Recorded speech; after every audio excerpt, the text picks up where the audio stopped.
پرۆسەی دەنگدانی هەڵبژاردننی هەڵبژاردنەکان بوونی جۆ بایدنی با 46ەمین سەرۆکی ئەمریکا یەکلا کردەوە و پرسی هەڵبژاردننی سەرۆکایەتی ئەمریکای تا 4 ساڵی دیکە کۆتایی پێهێنا. جۆ بایدنی 78 ساڵ کەسایەتی سیاسی قاڵبووی نێو گۆڕەپانی سیاسی و دەوڵەتداری و بەناوبانگی پارتی دیموکراتی ئەمریکایە. ناوی تەواوی جۆزێف ڕۆبینت بایدنە، لە بنەڕەتدا ئێرلەندیە. لە 20 مانگی 11 ساڵی 1942 لە ناوچەی سکرانتۆنی ویلایەتی پەنسیلڤانیا لەدایک بووە. لە ساڵی 1968ەوە تا ئێستا لە شاری ویلمنگتۆنی ویلایەتی دیلاوێر نیشتەجێیە. مەسیحیەکی کاسۆلیکە، چەپەیە و باڵای 183 سانتیمەترە. لە سەرەتای ژیانیدا نەخۆشی زمانگرتنی لەگەڵدا بووە. دوای جۆن کێنەدی، بایدن دووەم سەرۆکی ئەمریکایە مەسیحی کاسۆلیکیە. لە بوارەکانی مێژوو سیاسەت و یاسادا خوێندوێتی.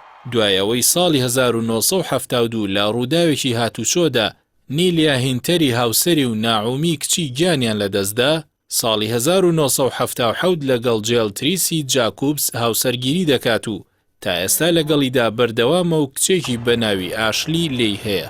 ساڵی 2015 بۆ و کوڕەگەورەکەی بایدن لە تەمەنی 46 ساڵیدا بە نەخۆشی شێرپەنجە گیانی لەدەستدا. جۆ بایدن بە تەمەنترین سەرۆک لە مێژووی ئەمریکادا دادەنرێت. پێشتر بۆ ماوەی 36 ساڵ لە نێوان ساڵانی 1973 تا 2009 ئەندامی ئەنجومەنی پیران بووە. لە ماوەی سەرۆکاتی باراک ئۆباماشدا هەر 8 ساڵەکە جێگری ناوبراو بووە.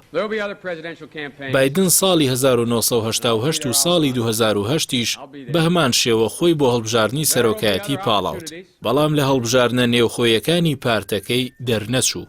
لە مێژووی ئەمریکادا جۆ بایدن 15هەمین جێگری سەرۆکە کە دواتر پۆستی سەرۆکیشی وەرگرتووە. دەوترێت جیاوازی نێوان ترامپ و بایدن نزیکە لەوەی لە هەموو شتێکدا بێت. لە کەم بابەتدا هاوڕان دەگونجێ ئەو کەمەش پشتگیری و پشتیوانی بێقەید و مەرجی قەوارەی ئیسرائیل بێت. بەڵام لە هەڵسوکەوتیشیاندا لەگەڵ ئافرەت ترامپ و بایدن نزیکە وەک یەک بن. بایدن تا ئێستاش تۆمەتبارە بۆی گێچەڵ و هەڵسوکەوتی نەشیاوی بەرامبەر ئافرەتان زۆرە. لەو ڕۆژەوە لە ترامپ دەچێت و خۆیشی دانی پێداناوە. لە کۆتاییدا بەهۆی زۆری تەمەنیەوە پێناچێت جۆ بایدن بتوانێت خۆی بۆ هەڵبژاردننی خولی دووەمی سەرۆکایەتی بپاڵێوێت. نەک هەر ئەوە دووریش نییە بمرێت و کامالە هاریسی جێگری خولی یەکەمیشی بۆ تەواو بکات. Justice is on the ballot in 2020.